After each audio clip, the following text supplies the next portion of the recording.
आपली संस्कृती, आपले संस्कार सदा राहू दे आपल्या सोबत. भारताच्या महान ग्रंथांचे आणि काव्यांचे संपूर्ण संकलन. सबस्क्राईब करा तिलक. भगवन, मला आपल्या निर्दोष वचनांनी जनक नंदिनीच्या शुद्धतेवर पूर्ण विश्वास बसला आहे. महर्षी वाल्मिकींच्या निर्दोष वचनांनी सुद्धा मला पूर्ण विश्वास बसलेला आहे. तथापि पूर्ण जनसमुदायासमोर मिथिलेश कुमारीची विशुद्धता प्रमाणित झाल्यानंतर मला अधिक प्रसन्न वाटेल. मी श्री रघुनाथांशिवाय कोण्या दुसऱ्या पुरुषाचा मनानं सुद्धा चिंतन करत नाही. जर हे सत्य असेल तर आज भगवती पृथ्वी देवी मला तिच्या कुशीत स्थान देई.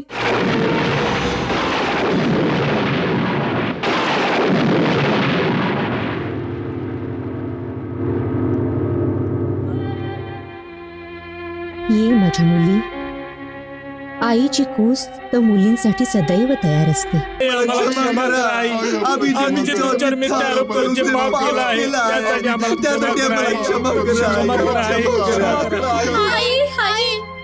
तुम्ही आम्हाला सोडून कुठे चालला आहात? मुली, आता चल इथून.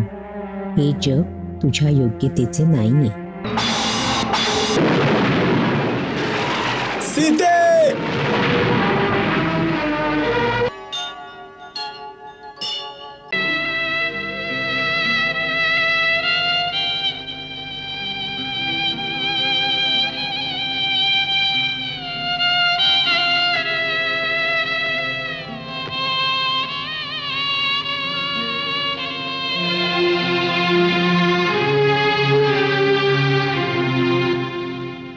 प्रभू, आपण जे बोलतात त्यावर माझा पूर्ण विश्वास आहे.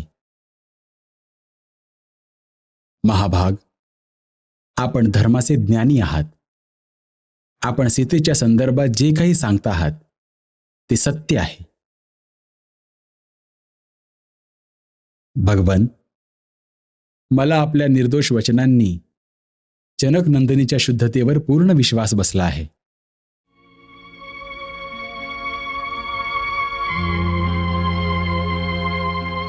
यापूर्वी सुद्धा एकदा देवतांच्या जवळ मिथिलेश कुमारीच्या शुद्धतेचा विश्वास मला प्राप्त झालेला आहे. त्यावेळी सीतेने आपली शुद्धता प्रमाणित करण्यासाठी शपथ घेतली होती, ज्यामुळे मी त्यांना माझ्या भवनात स्थान दिलं. परंतु त्यापुढे जाऊन मोठ्या प्रमाणात जास्त लोकपवाद झाला. त्यामुळे विवश होऊन मला यांचा त्याग करावा लागला.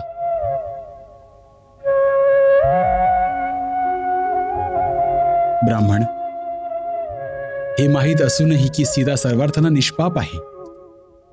मी समाजाच्या भयानं यांना सोडून दिलं. तरीही तुम्ही माझा हा अपराध क्षमा करावा. मला हे सुद्धा माहीत आहे की हे जुळे कुमार कुश आणि लव दोघे माझीच मुलं आहेत.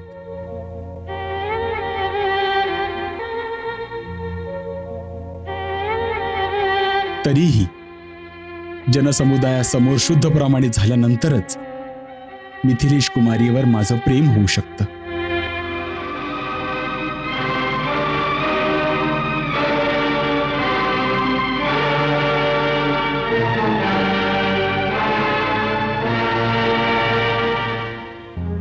महर्षी वाल्मिकींच्या निर्दोष वचनांनी सुद्धा मला पूर्ण विश्वास बसलेला आहे. तथापि पूर्ण जनसमुदायासमोर मिथिलेश कुमारीची विशुद्धता प्रमाणित झाल्यानंतर मला अधिक प्रसन्न वाटेल.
श्री रघुनाथांशिवाय कोण्या दुसऱ्या पुरुषाचा मनानं सुद्धा चिंतन करत नाही. जर हे सत्य असेल तर आज भगवती पृथ्वी देवी मला तिच्या कुशीत स्थान देईल.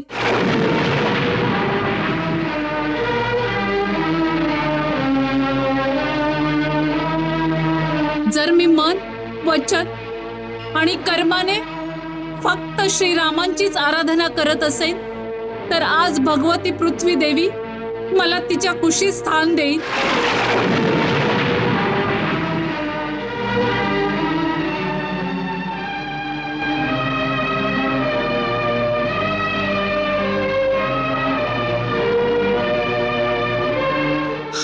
भगवान श्रीरामांना सोडून मी कुठल्याच दुसऱ्या पुरुषाला ओळखत नाही.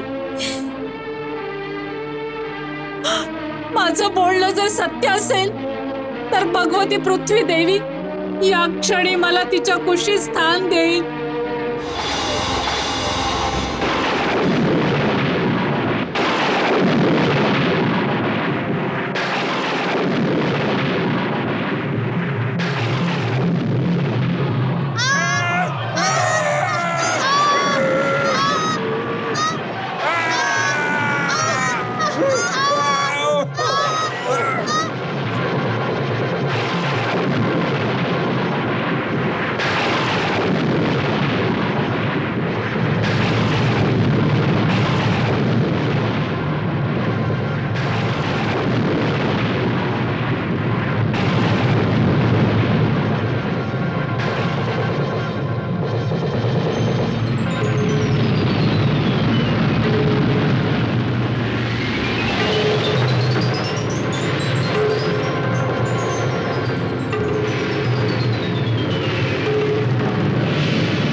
मुली,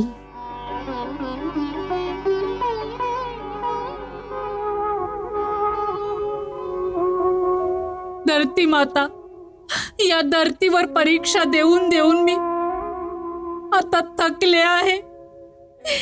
आता मला तुझ्या सोबत घेऊन जा, मला तुझ्या सोबत घेऊन जा.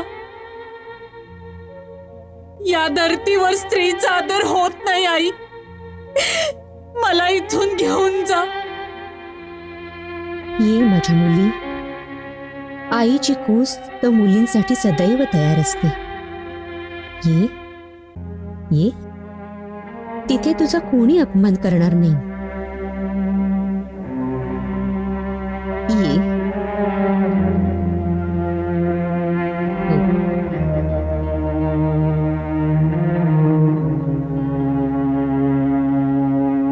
ये ये ये,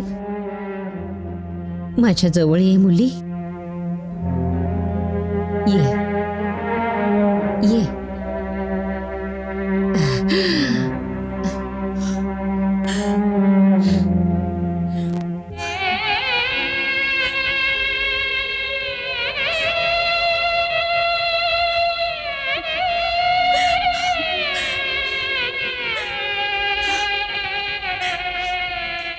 चिंता करू नकोस मुली, आपण आपल्या राज्यात जाऊया.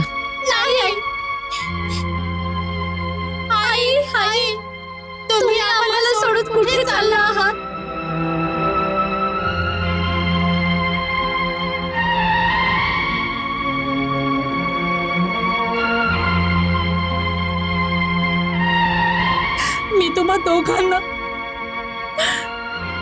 तुमच्या पित्याकडे सोपवून जात आहे. मानवासाठी पिता सगळ्यात मोठा देवता आहे आणि पित्याची सेवा सगळ्यात मोठा धर्म.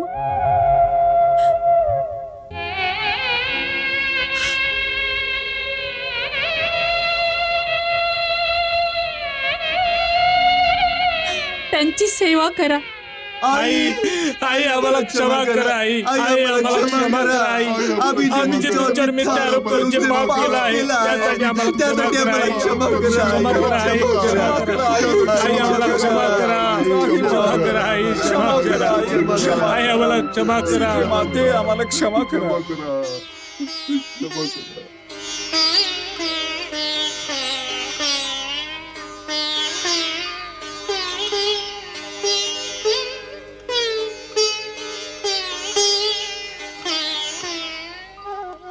देव तुम्हाला नेहमी सुखी ठेवू दे.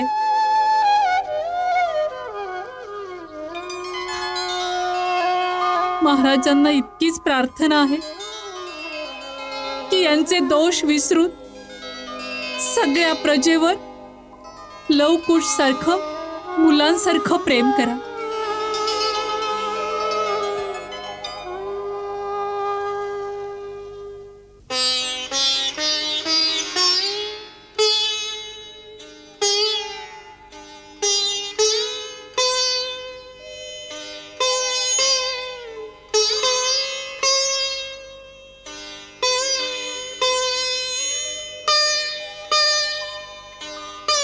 समस्त गुरुजन, माता आणि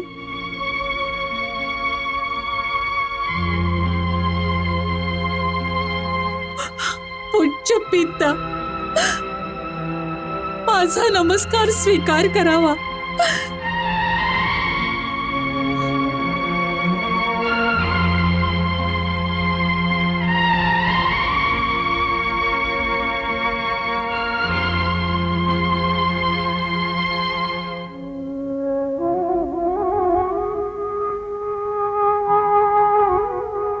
रघुनंदन, जर माझे अजूनही जन्म असतील तर माझ्या सगळ्या जन्मांमध्ये मला तुम्हीच पतिरूपात मिळावे. परंतु कुठल्याही जन्मात अशी परिस्थिती न येऊ, अशी परिस्थिती येऊ देऊ नका प्रभू. आपल्या श्री चरणांशी माझा प्रणाम स्वीकार करावा.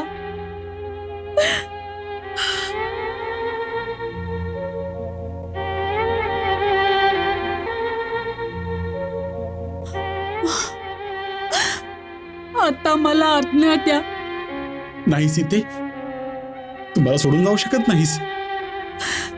माझी वेळ संपली आहे. भगवान मला आता थांबवू नका. मुली, आता चल इथून. हे जग तुझ्या योग्यतेचे नाहीये. चल.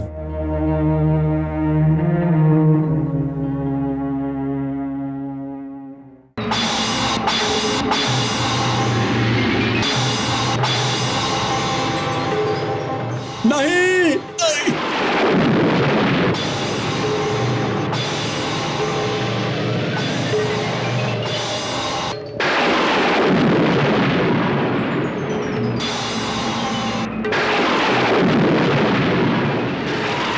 नाही सीते, नाही. मित्र जाऊ देऊ शकत नाही. सीते, सीते, सीते.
नाही, असं नाही होऊ शकत. धरती माते, तू माझ्या सीतेला तुझ्या सोबत नाही घेऊन जाऊ शकत.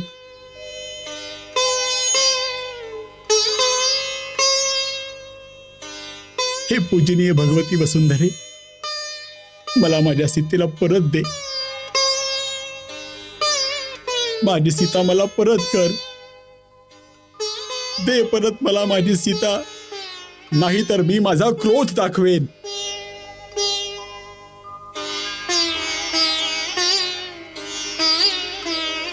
माझा प्रभाव कसा आहे ते तुला माहित आहे.